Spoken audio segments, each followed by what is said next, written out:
वक्रतुंड महाकाय सूर्यकोटि समप्रभं निर्विघ्नं कुरु मे देव सर्वकार्येषु सर्वदा। गुरुर्ब्रह्मा गुरुर्विष्णु गुरुर्देव महेश्वर गुरुः साक्षात् परब्रह्म तस्मै श्री गुरवे नमः। वाप्तिपतितं विहितम् अनाथं दीनमानसं उद्धृत्य कृपया देवी निधेहि चरणम्बुज। महामाया महादेवी दिव्य ज्ञान स्वरूपिणी सरस्वती जगन्माता प्रणमामि। वागर्थयो संपृक्तो वागर्थ पतिपतये जगता पितरो वंदे पार्वती परमेश्वरो। नमः श्री द्वारिकेशाय परमानंदमूर्तये परिवार समेताय संकुब्धार विराजे। श्री वेद व्यास वाल्मीकि शुक्ल गुरु चरण कमलाभ्यां नमो। हरये नमः परमात्मा पितृदेवता। सभी को सादर नमस्ते। जय श्री कृष्ण, जय श्री राम, योगेश्वर, जय माता, जय हर महादेव। मोम्बासा केन्या वांजा समाज इंग्लिश शक्तिपीठ से रसिक महाराज आप सभी को सादर नमस्कार। डॉक्टर साहब ने प्रस्तुत होते हुए आनंद सबर हमारी श्राद्ध पक्ष शुरू हो गया है। हम थोड़े लेट हुए हैं, लेकिन फिर भी सोचा कि श्राद्ध तो शुरू हो गया है, फिर थोड़ा बहुत कोई भाई बंधुओं को जानना चाहिए था कि पितृपक्ष में क्या है क्या नहीं है। थोड़ी माहिती दे दीजिए महाराज जी। पितृपक्ष से सब विदित ही है, पितृ क्या है। देखो, ये हमारी संस्कृति है और हिंदू संस्कृति में कोई कहे ऐसा कहे कि मैं पितरों को नहीं जानता तो गलत बात है। और कोई कहे कि हम मानते ही नहीं तो बहुत गंदी बात है। भारतीय संस्कृति में ऋषि मुनियों ने जो हमारी संस्कृति के साथ साथ प्रकृति का रक्षण किया है साहब। जिस संस्कारी संस्कृति में हम बच्चे छोटे से बड़े हुए हैं, उसमें पहले मातृदेवो भव, बाद में पितृदेवो भव, आचार्य देवो भव, भगवान का क्लास चौथा है साहब। और हम कहे कि हम पितरों में नहीं मानेंगे तो शायद भूल से आप भारतीय संस्कृति में जन्मे हो। जीवित माता पिता है ना, डायरेक्ट ब्लड रिलेशन का कोई भी देव है तो पहला पितृ है सब। और हमारी संस्कृति जो जन्मते हैं जी 3 ऋण के साथ जन्मते हैं। भारतीय ऋषि मुनियों अंतरदृष्टा थे, वो साइंटिस्ट नहीं, साइंटिस्ट से भी आगे थे। साइंस रिसर्च करते हैं, ऋषि मुनियों ने सर्च करके दे दिया है। जो लुप्त हो गया है साइंस उसको रिसर्च करती है। ऋषि मुनियों के साथ कभी साइंस को जोड़ना मत, भूल मत करना, क्योंकि ये लॉजिक के ऊपर चलती है, ये श्रद्धा और विश्वास के ऊपर चलता। पितृ क्या है? आप तो मानते तो हो कि हमारे माँ बाप है, वो मानते हो कि डायरेक्ट आप ऊपर से आ गए हैं। ये सब मूर्ख लोगों को ऊपर मुझे थोड़ी घृणा होती है। माफ करना कि जो अपने माँ बाप को मानने से इनकार करते हैं। भारतीय संस्कृति ऊपर से ही ये फिरंगियों ने भारत में से वो लिया। वो माँ बाप को नहीं मानते, अलग हो जाए, लेकिन बूढ़ों की सेवा करते हैं। देखो लंदन में जा करके ओल्ड पीपल होम, भारत में नहीं था, उन लोगों ने बनाया है उधर। उसकी संस्कृति नहीं है वो, लेकिन उन्होंने हमारा में जो अच्छा था ना वो ले लिया। तो पहला देव जो कोई है ना तो मातृदेव को, पितृदेव को, बाद में गुरु और आचार्य आता है। भगवान का क्लास तो चौथा है। फिर एक दूसरे की पहचान वही करवाता है। माँ ही बताती कि तेरा बाप है,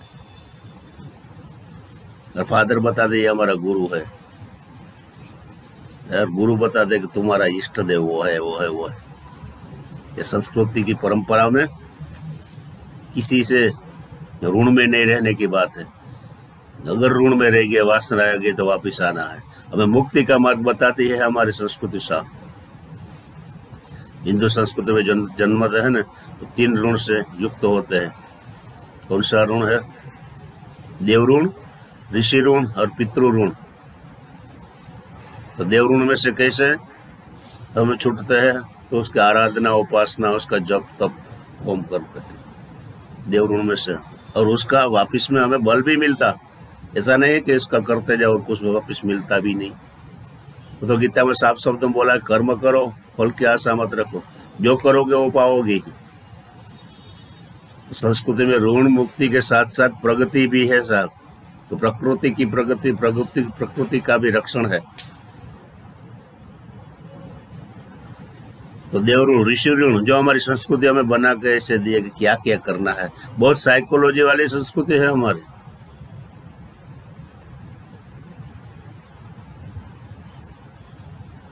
मैंने बोला पहले कि ये त्योहार की जो भरमार है, मन खाली ना पड़े, इसीलिए ऋषि मुनि सब पहले से हमें तय करके दे दिया कि ये करना है, वरना पागल हो जाते। तो पितृपक्ष आया, पितरों के लिए पूरा 15 दिन दिया, और उसमें भी कागवास, गौग्रास, स्वान भाग, ऐसा सब निकालने का बोला। गरीबों के लिए है, ब्राह्मणों के लिए। तो क्यों ब्राह्मण? कई बार हमें ऐसा भी आर्ग्यू होते हैं कि ब्राह्मण को है क्यों? क्योंकि भगवान ने साफ बताया, ब्राह्मणों से मुखम आसीद बाहु राजन्य कृत उतदस्य जदवेश पदभ्यांग शुद्र हो जाएगा। किसी के साथ मतभेद नहीं है, ब्राह्मण मेरा मुख है। अगर ब्राह्मण को खाना खिला दो तो मुझे खाना खिलाया के बराबर है, भगवान का वचन। ब्राह्मण मुख है तो बुद्धि का प्रतीक है, और उसका जो विचार है, उसकी जो सोच है, वो समाज के लिए, समाज के संवर्धन के लिए, संस्कृति के लिए ही है। और उसमें बाहु यानी कि क्षत्रिय की भी जरूरत पड़ेगी, वैश्य की जरूरत पड़ेगी, और शूद्र की जरूरत पड़ेगी। पैर नहीं होगा तो जाएगा कहाँ? बुद्धि का विचार कौन पहुंचाएंगे बात? उसमें भेद नहीं है। तो ब्राह्मण को भी जो हम सीधा देता है पानी, जो पीपल को, पीपल क्या है तो साइंस ने प्रूव किया है 24 आवर ऑक्सीजन देने वाला है। उस पीपल को बचाने के लिए क्या है तो कागवास है। अभी उसके ज्यादा मैं नहीं जाऊंगा, बहुत फॉरवर्ड हुआ है वीडियोज और ऑडियोज कि कौवे को ब्याहते हैं, कौवे और उसके बच्चों के लिए खीर का खाना खिलाना है। लेकिन आपको ये पता नहीं होगा शायद कि सबसे बड़ी उम्र कौवा की, काग और नाग की होती है। तकरीबन मैं न बोलूँ तो मैंने सुना है,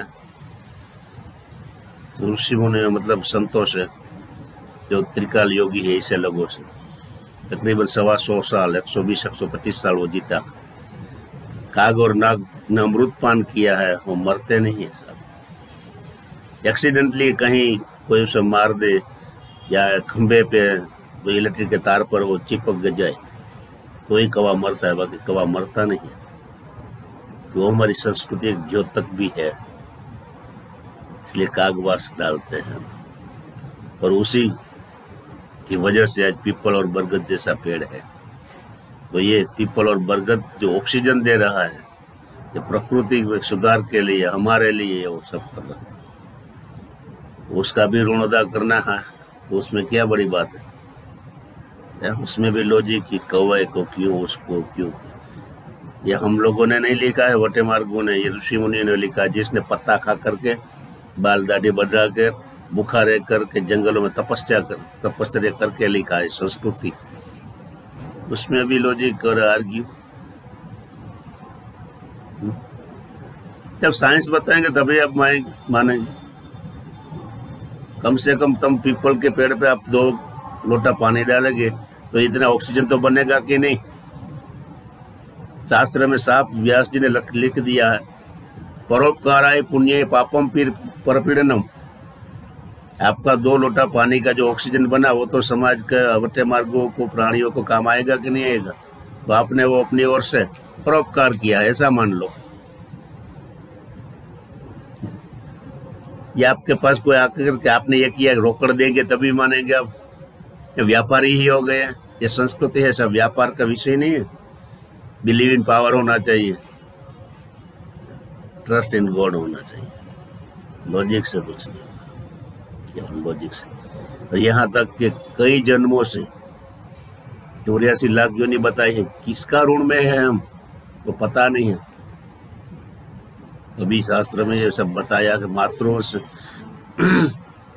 मृतस्य पितरों से तथे च गुरु श्वशुर बंधन ये चान्य बांधवस्त तथा क्रिया लोप गताय च बांधवस्त तथा विरूपा आम गर्भा च ज्ञाता ज्ञाता कुले मम ते सर्व तृप्ति पायंतु। तो कहने का मतलब कोई भी जन्म का हमारा कोई भी ऋण में हम है, उसके लिए हम तिलांजलि पानी डालते हैं, उसमें से हमें माफ करें। और सबसे बड़ी साइंस की बात आप कर रहे हैं, मैं बताता हूँ कि हमारा मगज है ना सर, 1.5 किलो का वजन का है।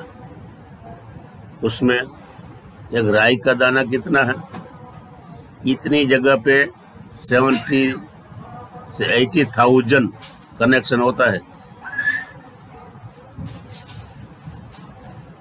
क्योंकि ये सब तो चलते आते हैं, माल जो सामान है अंदर वो तो पुरातन ही है, आत्मा तो वो तो अपनी मेमोरी साथ लेके ही घूमता है?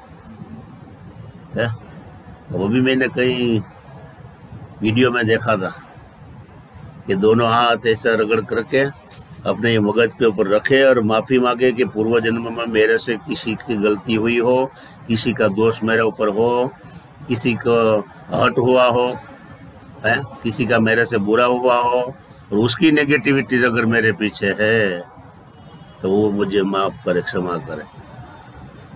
ये अभी का साइकोलॉजी है। ऋषि मुनि ने वही तो बताया। हम जानते नहीं है, लेकिन वो पीछे पीछे हमारा पीछा छोड़ता भी नहीं है। पूर्व जन्म में शायद हम राजा है और हमारे से कोई निर्णय से कोई परिवारों का, कोई गांव का कुछ बुरा हो गया और उसकी बददुआ निकल चुकी है, वो हमारा पीछा छोड़ती नहीं सब। तो कहने का मतलब ये ऋण मुक्ति का अवसर है पितरों के साथ। और संस्कृति का जतन करे, वो शिव की उपासना करने बराबर है। संस्कृति का जतन करे, संस्कृति को फॉलो करे। और पितरों की उपासना में पितृकार्य मतलब वंशवृद्धि हो और परिवार कल्याण के कार्य करे। परिवार का अच्छा सोचते हुए परिवार के लिए कुछ करे। और पीपल का पेड़ को ये जो भादो मास में, मैं तो मानता हूँ कि हर महीने माह के आखिरी 3 दिन वो पितरों का है, तो वो पितरों को जरूर याद करना ही चाहिए। हर रोज के लिए उसका दिया नहीं जलाना चाहिए। वो तो मैंने यहाँ कई लोगों को बंद करवाया, क्योंकि उसकी प्रूफ मिलते हैं सब। जिसका जो जिस नाम से दिया आप जलाओगे उसकी हाजिरी हो जाती, और उसको आप वंदन भी नहीं करेंगे, केवल पितृ का दिया पितृ का, उसकी नेगेटिविटी मतलब वो हमारा मगज ऊपर इफेक्ट करती है, माइंड के ऊपर अंदर अंदर झगड़ा होने लगता। कई लोगों को मैंने दिया बंद कराया, आखिरी 3 दिन ही करने का है। तो पितृ में जाती कोई लॉजिक वोजिक का काम नहीं है, श्रद्धा से करो, उसे श्राद्ध कहा जाता है। श्रद्धायात करोति इति श्राद्ध। तो पितरों को निमित्त बना करके जो हमें कुछ जो भी करना है, दादाजी ने तो वहां तक कहा था कि गत जन्म में आपका जो कोई पण वंशज है कुछ करते हैं तो आपको इस जन्म में, अब किसी को पहचानते भी नहीं और वैसे ही वो आकर के आपको गिफ्ट दे जाए, कोई तय नहीं हो और आपको कहीं से कुछ न कुछ मिल जाए, तो समझो वो आपके पिछले जन्म में किसी ने कुछ किया है, तभी आपको इस जन्म में अभी मिला है। इसमें श्रद्धा तो इम्पोर्टेंट है। जास्ती तो मैं क्या कहूँ, लेकिन इन दिनों में हो सके तो पितरों की कृतज्ञता प्रकट करने का दिन है। तो जो हमने देखे हैं, जब फोटो में देखे, इन सब लोगों को वंदन करना है। और पितरों को ऐसा हाथ जोड़ के नहीं वंदन करना है, उसको ऐसा करके, ये सुरभि मुद्रा ऐसा करके पितरों को वंदन करना है। स्वदाय बे सदा नमः पितामह बे सदाय बे सदा नमः प्रपितामह बे सदाय बे सदा नमः अक्षन्न पितरो मीमदंत पितरो तिद्रप्यंद पितर पितर संततम पिता देव पिता गुरु पिता धर्म सनातन संतुष्टा पितृपुत्रणम संतुष्टा पितृदेवता। और पितरों की आखिरी बात बता दो, संतति सन्मति संपत्ति संतति, सन्मति, संपत्ति, ये सब उनके हाथ की बात है। अगर पितरों की कृपा नहीं है ना, वहाँ वंशवृद्धि नहीं होती साहब, गारंटी। हमने तो हमारी नजरों से देखा है। बहुत बड़े आचार्य, धर्माचार्य के घर पे 17 साल संतान नहीं था, 2 दफा टेस्ट ट्यूब का वो कर लिया था प्रयोग, लेकिन एक पितृ कार्य किया भादो मास के अमास का। नेक्स्ट भादो मास की एकादशी के दिन 1 साल पूरा नहीं हुआ, उसके घर बेटा पैदा हुआ था। ये पितृ डायरेक्ट ब्लड रिलेशन के देव पितृ है साहब। भगवान तो 12 साल तक एक मंत्र, एक मूर्ति, एक माड़ा, एक आसन पर बैठकर जप करेंगे तो भगवान मिलना है तो मिलेगा, वरना डरा कर खड़ा कर देंगे, भगा देंगे। लेकिन पितृ एक कार्य से खुश हो जाता है, सुख शांति समृद्धि संतति सन्मति है, सब वो ही देता है। और हम जो भी पुण्य कार्य करता है ना, उसमें उसकी प्रगति होती है, वो रिसाइकलिंग में हमें ब्लेसिंग देते हैं सब। ये हमारी संस्कृति, ऋषि मुनियों की परंपरा है। इसमें ज्यादा लॉजिक और आर्ग्यू नहीं होना चाहिए। हम हमारे पितरों के लिए कर रहा है, किसी और के लिए नहीं कर रहा है, उसका हमारे ऊपर ऋण है, वो ऋण मुक्त होने का ये अवसर है। तो मैं मानता हूँ कि आप सभी लोग अपने अपने पितरों का ऋण मुक्ति का मार्ग तय करेंगे। पितृदेवो भव, जय श्री कृष्ण।